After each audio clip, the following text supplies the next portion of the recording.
can see, I'm still this high, so not much has changed. Oh, hello. Nice to see you.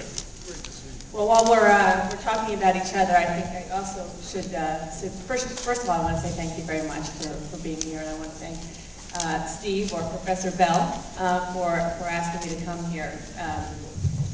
He talked about the fact that he and my father worked together a long time ago and are still very close. In fact, within the past year, I was home visiting my parents, and my father was bragging to me about this footage that he found. And it was footage from the Vietnam War, and it was footage of a war correspondent, Steve Bell, who was reporting alongside the South Vietnamese army, and not really wearing very much in terms of battle gear. It was pretty remarkable.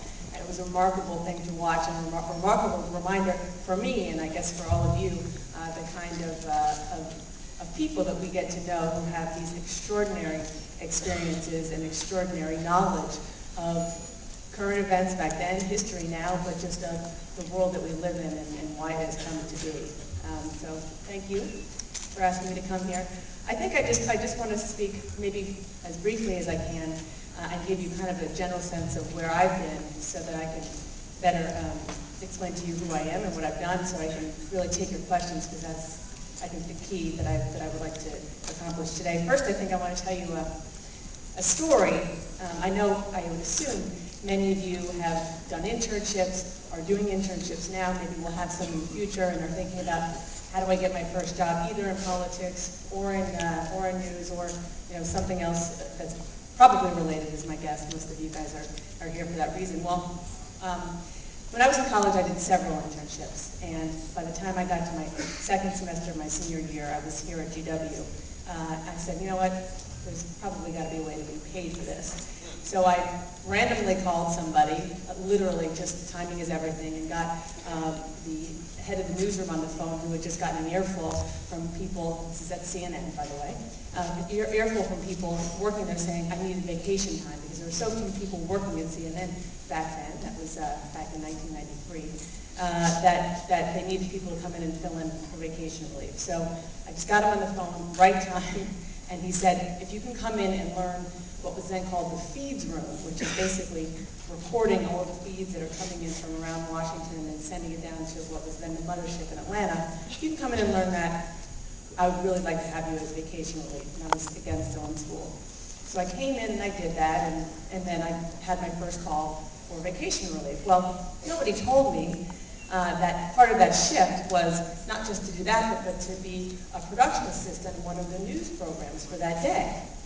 And I had absolutely no idea what I was doing, and no idea what it entailed at all. And at that time, interns did everything, and especially did the teleprompter.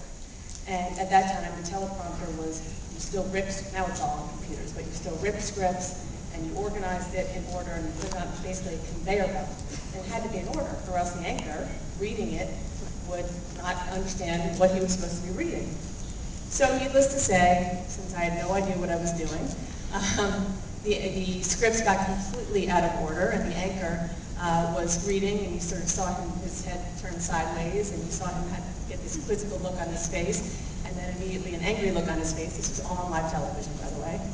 And immediately afterwards, he came running into the control room and, banged his hand on the desk and said, sort of screaming at the producer, and then looked at me and said, who are you?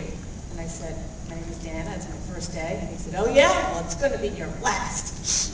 And needless to say, I didn't know whether I should just run to the bathroom then and get sick, or what I should do. I was very, very upset. But it turns out that that was just a moment, which we all have, and that anchor, who shall remain nameless, became one of my mentors and a really good friend to this day. So I just want to give you a little bit of an anecdote there to show you that sometimes things don't always go as planned, but you can sort of persevere and survive and do things that you think are career enders before your career even starts.